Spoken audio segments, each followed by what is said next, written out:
I'm Alan Wardis, and you're listening to Think Radio.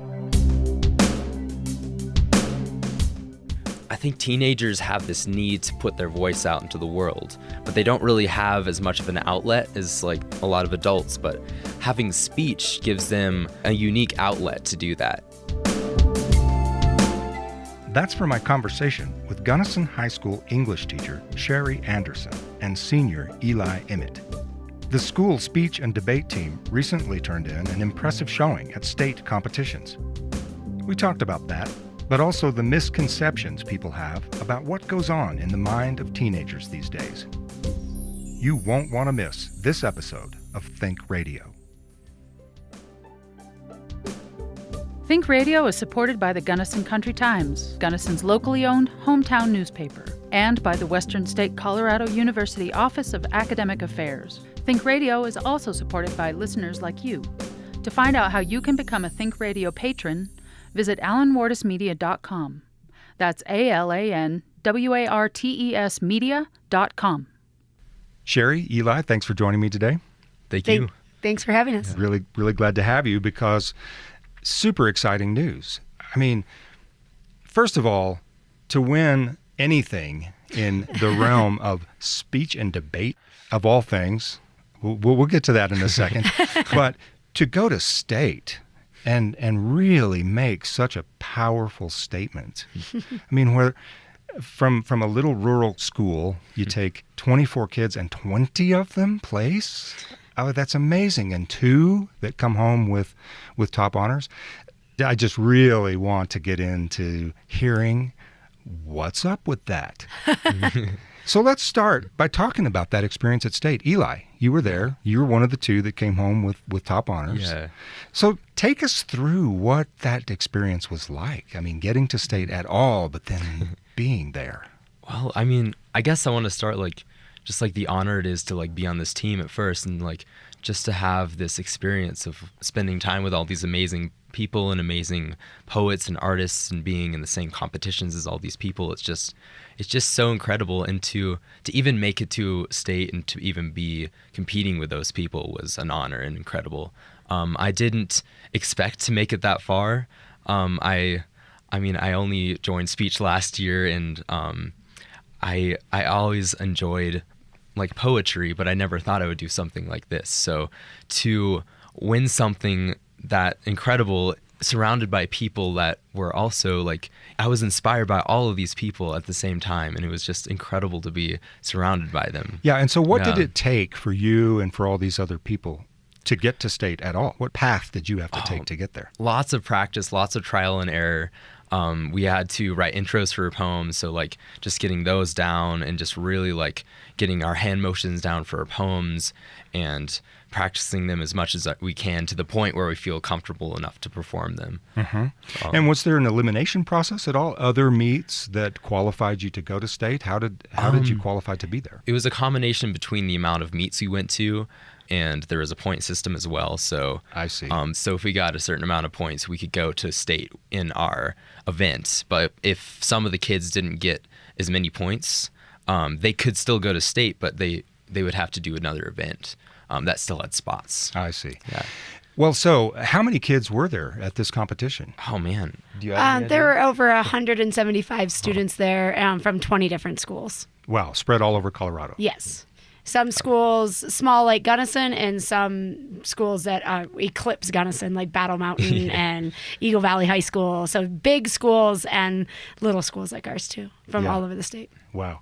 So you can tell that I'm new to the whole idea of speech and debate in high schools in Colorado.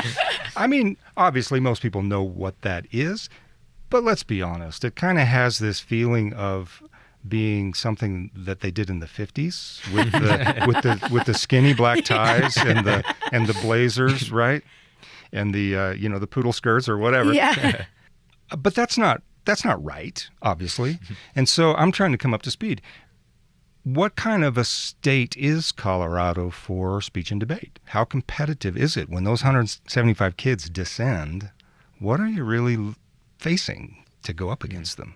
Well, I think it's like this group of people that you wouldn't really know was there until you kind of were surrounded by them. And they're all like really normal, really cool people, but they all have these certain really cool aspects about them, and they all have a really amazing passion for speech. So it's amazing to go up against them because you find this whole new community that you never knew was there. And it's really cool to find this because, I mean, you have your sports, like your jocks and your football players and your, track, but you don't know that this other world is here in speech. So finding this different world, I think it really makes all of us feel like we belong in the speech world. Definitely gives us a sense of belonging. Well, okay, so let's talk about this passion that you talk about. Yeah. Teenagers passionate about speech. That's just not a picture that we normally form in our minds. And Right. and my point is, that's clearly wrong, because there is this community that you belong to and that you've tapped into. Right. Describe to me what it is about speech, poetry, creative storytelling, and so forth that attracts you and your teammates. Well, something that really occurred to me this year was, I think teenagers have this need to put their voice out into the world, but they don't really have as much of an outlet as like a lot of adults because, I mean, they're not to that age yet. Lots of them aren't to voting age yet, so they can't really do that. But having speech gives them a unique outlet to do that and to really speak their word and speak to problems in the world and things that are troubling them and like have a way to express that. And it's also a really good way for, I think, if people are in a hard place as a teenager, it's like really express these emotions that they're going through and let them out in a really cool way. That was really well said. Thank you. So He's on the speech team. well, he's on the speech team, clearly. No, wait, you wrote that ahead of time, right? No. You didn't. So clearly there's a misunderstanding then, because I think the perception, especially in the age of social media, I mean, correct me if I'm wrong, where we communicate in terms of a certain number of characters. In Snapchat, right? Just the word Snapchat means short and not particularly in depth. And you could easily get the impression that because teenagers are heavily immersed into that world, that they really don't have anything to say. Sure. Yeah. Right? I mean, I think that's an impression that a lot of adults form. Yeah. Is that there's something wrong with these kids today, right? You hear that? Yeah. Because their means of communication tends to be so abbreviated, and yet here you are, embedded in a community that's disproving that. What would you say to that perception about kids in general? I understand the perspective that kids are a little like closed off, at least these days, and like abbreviated, like you said. But I feel like lots of kids just need that outlet, and they have this in them, and they have that need to put their word out there. They just don't have those outlets, like I said. And I think like from an outside perspective, like as an adult, it kind of looks like a superficial way to express yourself. But from the personal perspective, talking to a lot of my friends, it is actually more of a deep thing. And I mean, it might be different for a lot of people, and sure, everyone's different. But from my standpoint and from a lot of my friends, we do get into like deep conversations and online and in social media, and it is a great way and it's a great outlet to have those conversations. And also it's a great way just to have superficial conversations if you need. Yeah. Show people the burrito that you're having for dinner. Exactly. If I can jump in, I mean, I think we spend so much time as adults talking about what is wrong with kids, what's wrong with these kids these days. But there's so much that's right with them that we don't spend enough time talking about. And that I think, as I've been illuminated by my daughter several times, that that it's just another layer of communication. Kids don't care any less than they did 10 years ago or 20 years ago or 40 years ago. If anything, they're more connected, and maybe they care even more. I mean, when you see a group of 100 kids at a speech meet sitting in a commons, not only are they talking and laughing, but they are connecting to each other over social media and creating this network that I was an athlete in high school that I never experienced. I mean, it's just unbelievable how networked they are, and they do care about important things, and they do have important things to say. And I think that speech really encourages that, and to speak your truth. Even if you're just interpreting somebody else's literature, what is important, what needs to be said, what needs to be heard. Yeah, what are the big ideas that Yeah. are expressed, and how do they inform our lives? Yeah. I mean, that's sort of been the purpose of literature and also criticism for a long time. Yeah. And so here you are doing that. Well, so I want to turn to you, Sherri, because you took this team on 4 years ago. So I did. What in the world made you want to do that? I'm not sure. No, it was a lot of good people have coached speech and debate over the years, but it was just an opportunity. It was an email. Honestly, it was just an email that came through, and they said, we need somebody to help this team out, or I don't know that we're going to still have a speech and debate team. And I've just got a soft spot for 14 to 18-year-olds, it turns out, and I just couldn't let that happen. And so I really did not know what I was doing, I'll be perfectly frank. And so we learned a lot together over the last few years. But and I've been lucky. I've had some kids that have stuck with me through the trial and error, so to speak. And it's really been amazing to see the kids then go on that have been through those trials and errors, go on to then mentor the kids coming up. And they've really created something larger than themselves. I just drive the bus. Yeah, well, that sounds a little too modest, though, because you told me that when you took over 4 years ago, there were 6 kids in the club. Yes. And now you just took 24 to state. Yes. So I would say that it's a little bit different than some of them stuck with you through the hard times.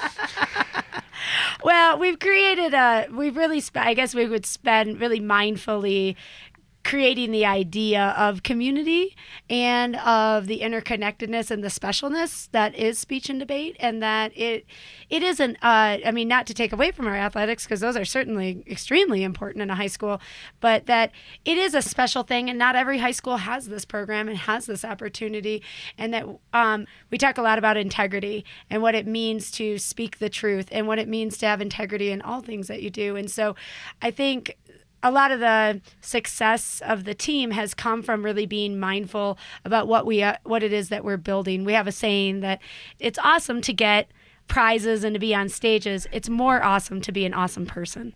And that's kind of what we live by on our team. Well, okay, so let's turn back to Eli then, because Sherri used the word integrity there a couple of times, that integrity and the message around that word is a part of what you hear at speech and debate. Yeah. It's hard to see the word integrity as terribly cool.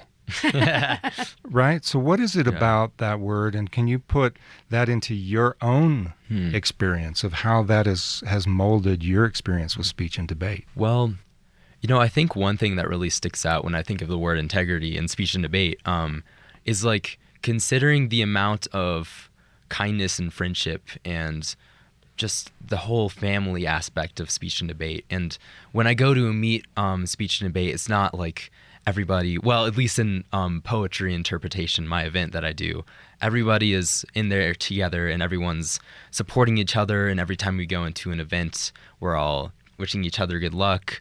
And, we're disappointed if someone that we really enjoy or someone that we're really good friends with, like, lost or something, or we all, commemorate together and like remember memories that we've gone through. And it's just a really cool it's a cool way to, instead of having that more competitive side to a sport, it's really nice to have the more kind of more family oriented. It feels like we're all like a big family in a way. And how do you describe that? And this is a question for both of you. Feel free to jump in, Sherri. What makes the difference? I mean, it's still competitive. Everybody wants to come home with a trophy. Of course. Yeah, we're there to there to win. But it's true that there are some events, some levels of competition in high school in particular that are kind of cutthroat. Yeah. What makes this different? I think it's the nature of the competition. I mean, the number one fear of all people across cultures, across socioeconomics, is public speaking.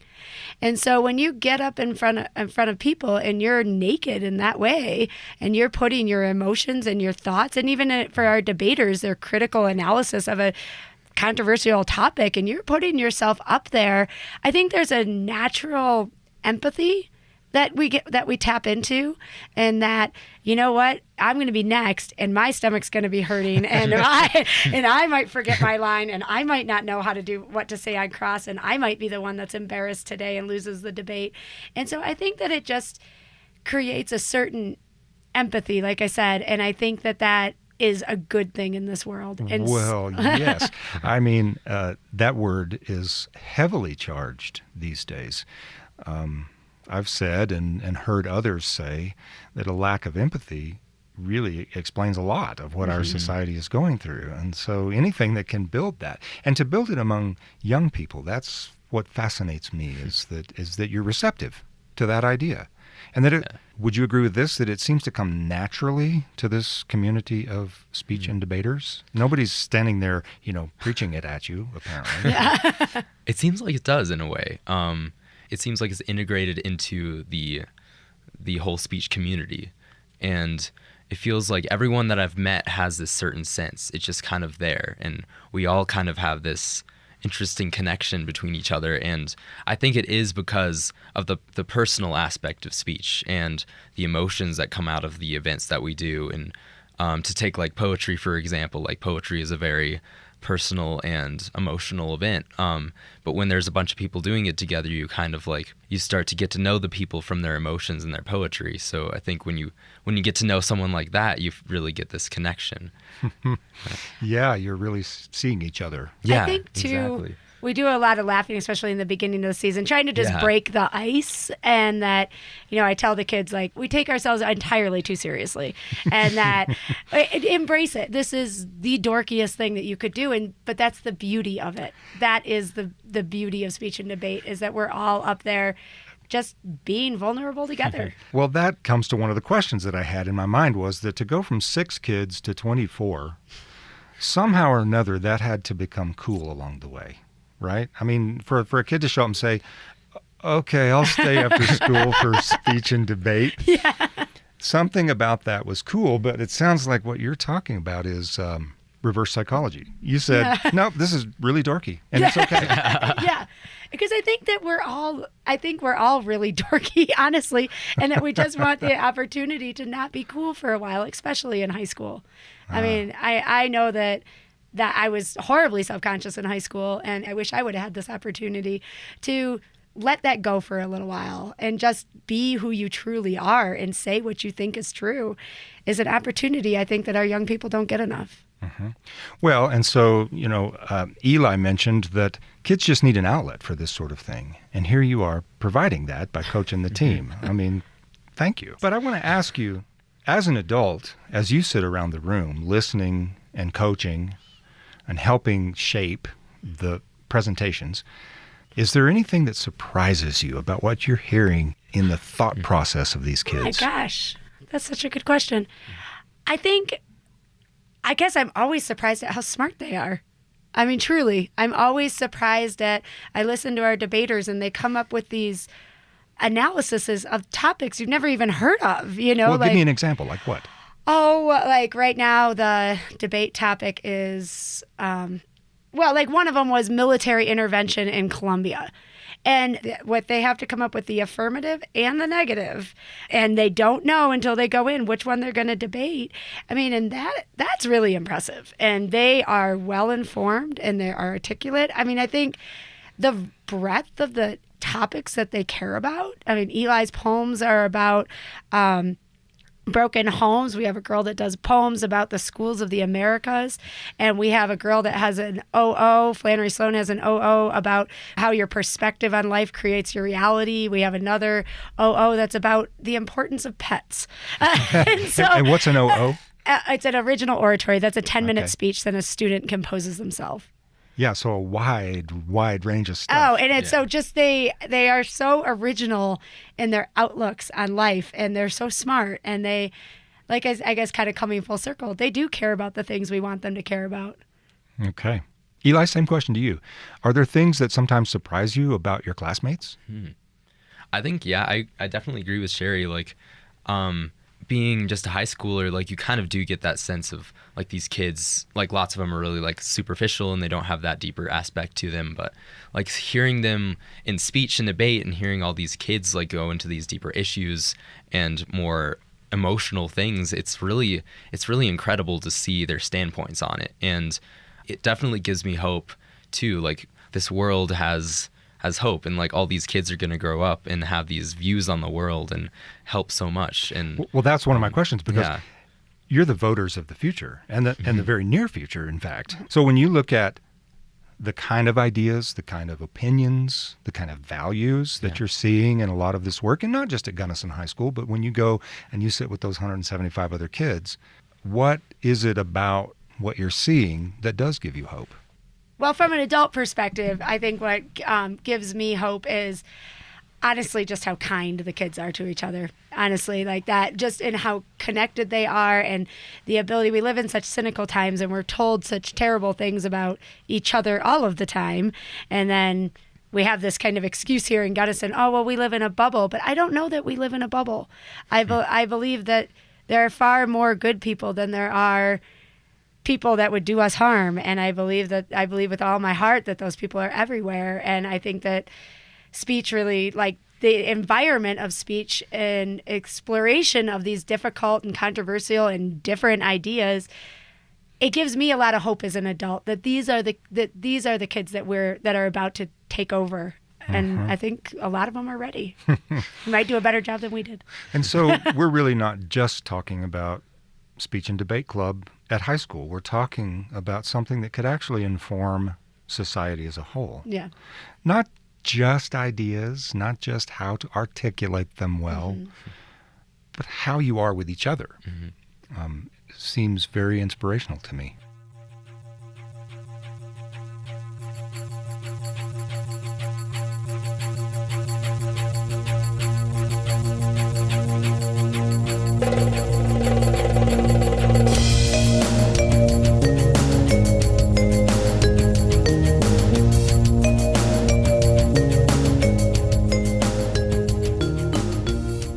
ThinkRadio is supported by the Gunnison Country Times, Gunnison, Colorado's locally owned hometown newspaper. ThinkRadio is also supported by listeners like you. To find out how you can join the ThinkRadio community of patrons, visit alanwartismedia.com. That's ALANWARTES media.com.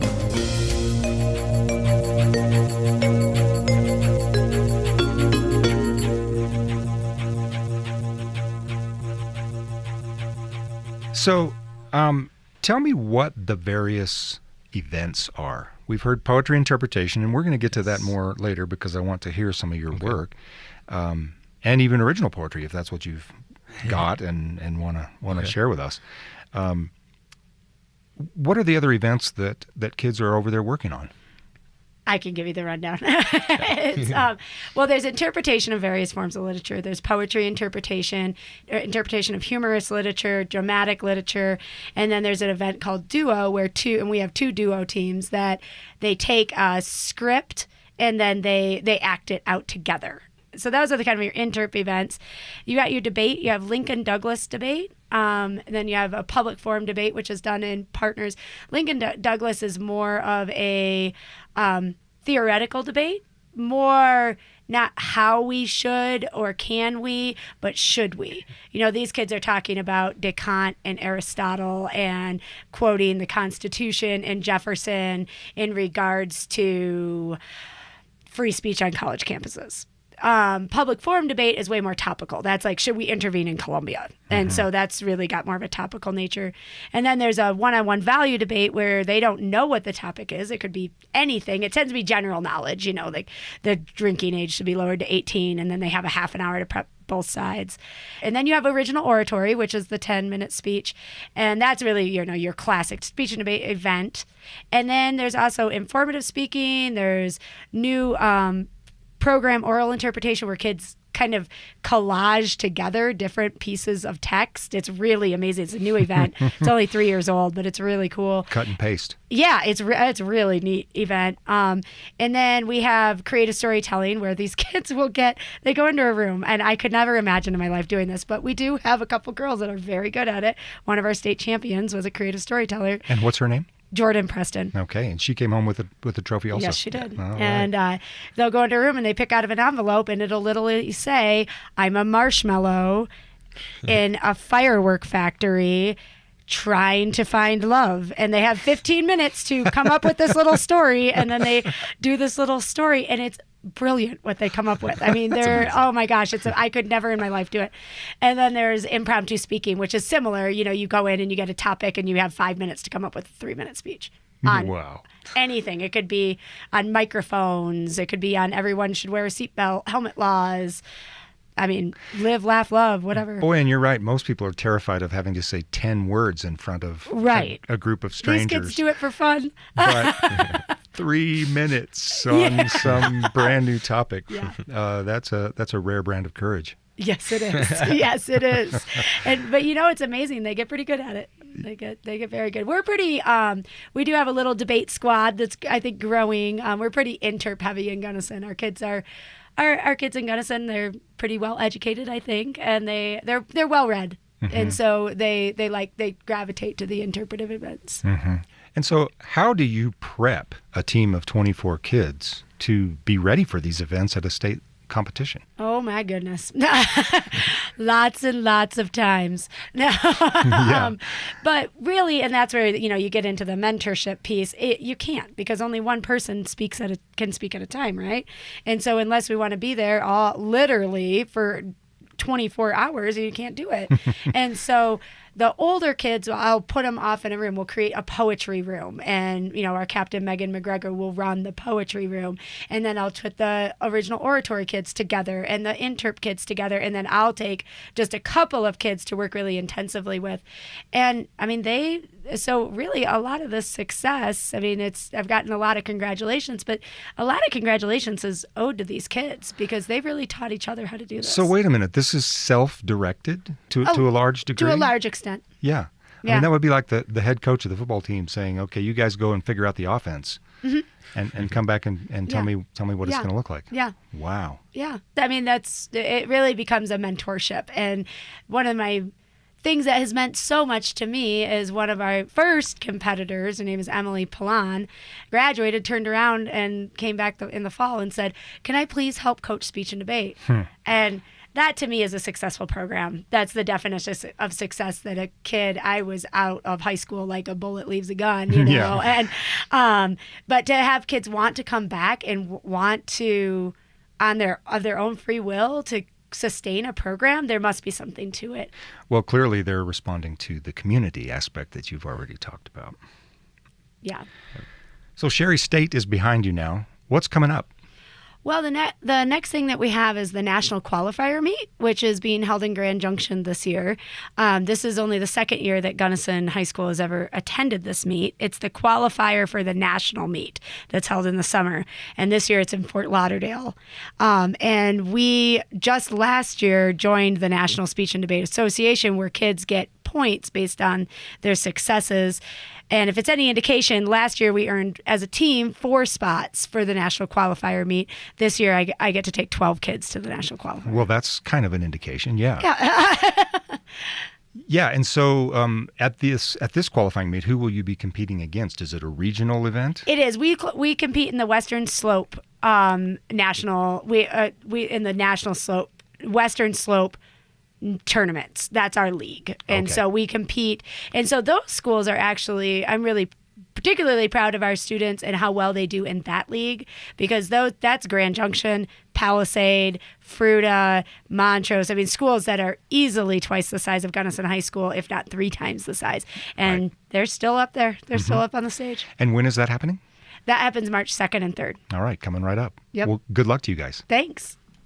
So I still want to hear about the experience of standing up there on the stage at state. You only joined the team a year ago, and here you are 12 months later standing on stage at state. What was that like?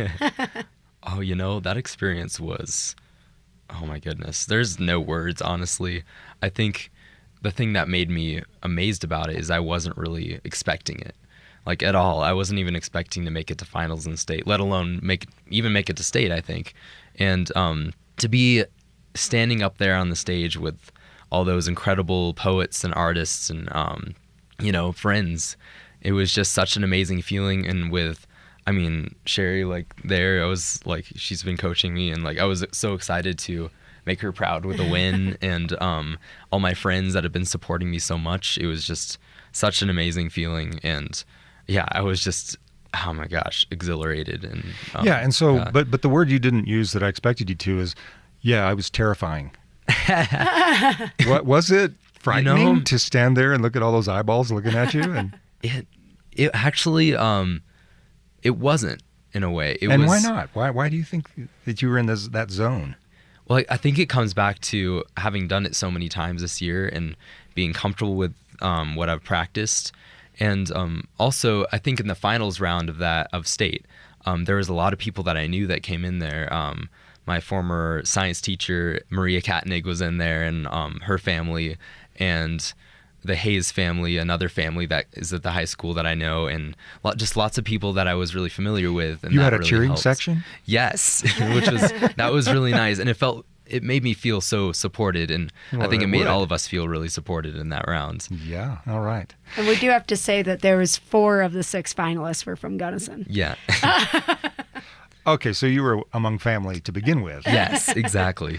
Wait, 4 of 6 finalists out of 175 kids who started, or however many there were in that event. Yeah. Were from Gunnison. Yes. Huh, must be something in the water here. Yeah. Well, and we work as a community. We have to give credit where credit is due. Molly Childerson down at the middle school has taken up the charge on speech and debate at the middle school level. David White runs an unbelievable poetry and creative writing program in the freshman year. Yeah. And so he kind of whets their appetite for it. And then, having kids like Emily come back and really have led the charge, that was a really cool thing. Well, and you said also that you've got a lot of support in the community at large too, right? Yes. People who donate money. Mm-hmm. How much money have you raised this year? We've had almost $2,000 worth of donations this year. We had from Law of the Rockies, which sponsored our shirts, and then Murphy Realty, and then we had a anonymous donor donate $1,000 to our program. Wow, that's a big deal. Huge. That's a lot of time that's not spent figuring out how to raise that kind of money. Sure, holding bake sales. Oh, yeah. It's a lot of money not spent on bake sales. That's spent on what I'm supposed to be doing, working with the kids. Yeah, right. All right. Well, back to whetting your appetite for things like poetry. You say the word poetry in America these days, and chances are you're going to put people straight to sleep. And yet, here you are. Somehow you got really interested enough in poetry to dive this deep. What is it about that art form that you love so much? I think I've been interested in poetry since I was pretty young, actually. I think I got into it in middle school. I had a really good English teacher. Her name's Shelly Reed, and she kind of got me into poetry. And from there, I just was really interested in that form of art, I think. And just that way of expressing myself just felt so liberating. And I was very satisfied with the outcome of it. So I think I took a break for a few years and then got into high school, and I found out about this thing called slam poetry. Oh, yeah. And I wasn't really quite sure what it was until I started doing it, and my friends, Emily Pylon, she actually got me into it. And I was just so intrigued by this new art form. I wasn't that serious about it at first. I'm like, all right, I guess I'll try it. I don't know where this will go, but maybe it'll work out, maybe it won't. But turns out I loved it, and I just decided to go for it. Is there a slam club at Gunnison High School? I think the extent of the slam club is like within the speech and debate. Yeah, well, that explains a lot, doesn't it? Yeah. And, well, I do want to challenge one thing, because people have been slamming around the campfire for millennia, right? That's what we do. We tell stories, and very often with rhythm and music and rhyme and all of those things that are now part of this so-called new art form. It's new to you, but it's not new. Yeah. All right. Do you have a poem that you'd like to share with us? Because I would love to hear some of your original work. Oh, I'd love to share something. Let's see. I have something right here. I actually wrote this for a slam poetry competition for the school. Actually, Dave White put it on, and it was at the Art Center. A couple months ago, I believe, and I wrote a poem specifically for this. It's actually on some things that are happening in our world, our government, and corruption in our government. I just kind of was sitting in my car one day, and I had this blast of inspiration, and I decided to just go for it and write this poem that I felt like needed to be said. Mm-hmm. Lay it on us. Okay. So this is called The Cage. Thinking, waiting, watching, for no benefit but to see the progression of time and of life in front of me. Moving at the speed of peaceful, pensive, methodical. But I can't rid my mind of the thought that this place is a shadow, overcome by the wall of metal progress, too high to see the consequences of its impact. We wear glasses over our star-spangled eyes to see the world through progress, protest, infested with the worlds of our forefathers. And we don't know that the glasses are opaque, reflecting our own soul. We all think that we are not to blame, that we are separate from the system of worn-out texts and false intellects. But this cage looks an awful lot like a living room, like our generic curbside coffee shop. We are all behind the same bars, and we've been given a key that doesn't fit in the lock. We have been lied to. But the individuals who are fortunate enough to wake up from this coma are too scared by the fiery eyes and greased black hair of those who never worry.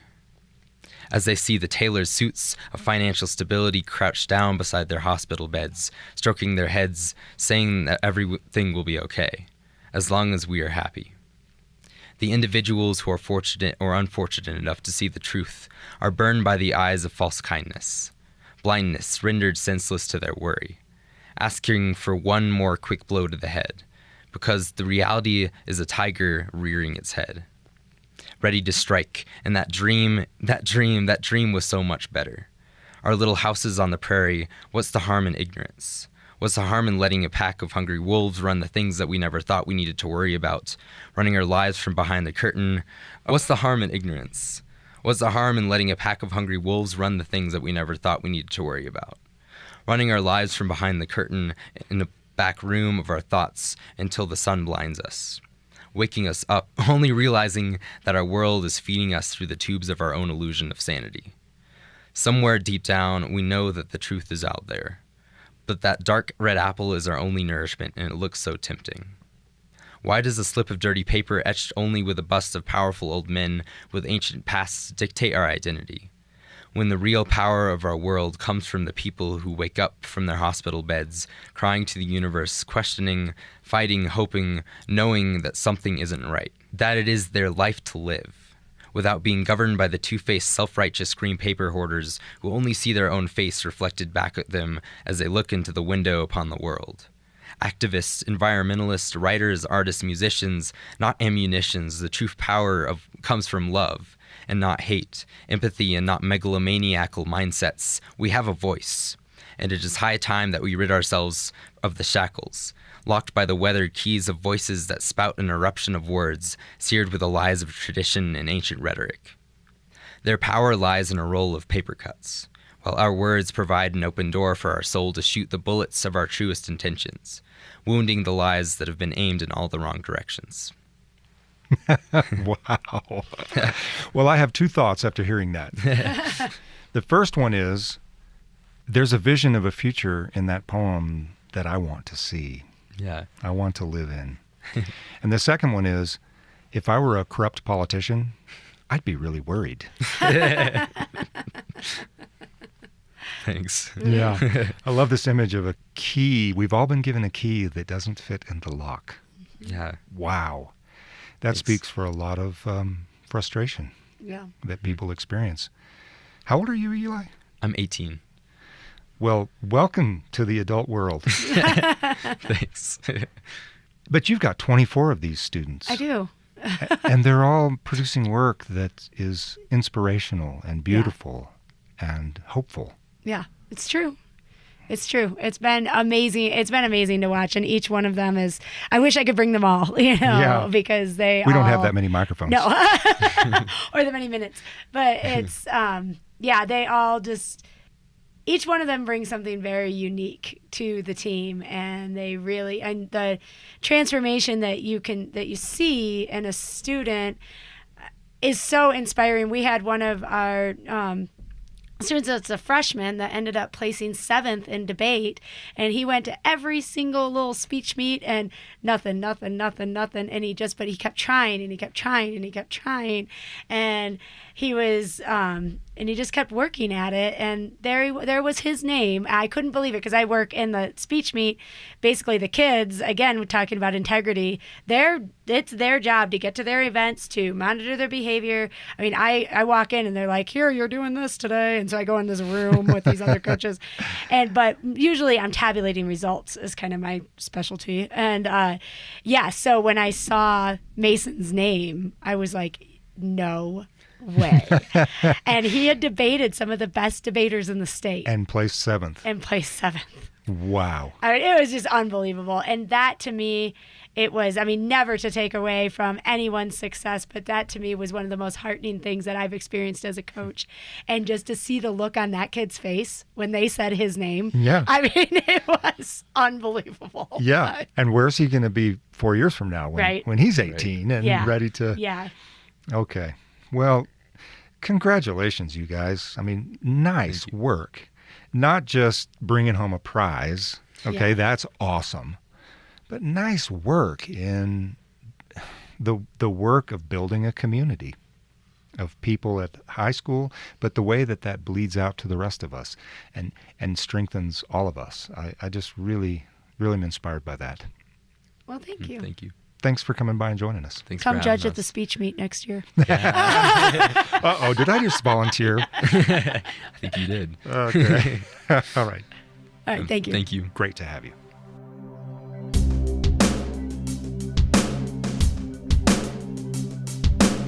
Think Radio is supported by the Gunnison Country Times, Gunnison, Colorado's locally owned hometown newspaper.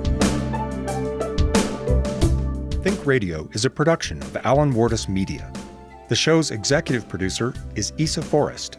Associate producer, Kat Seibert. Original music by Issa Forrest. New episodes are available for download every Monday morning on iTunes and at alanwardismedia.com. Thanks for joining us for another episode of Think Radio.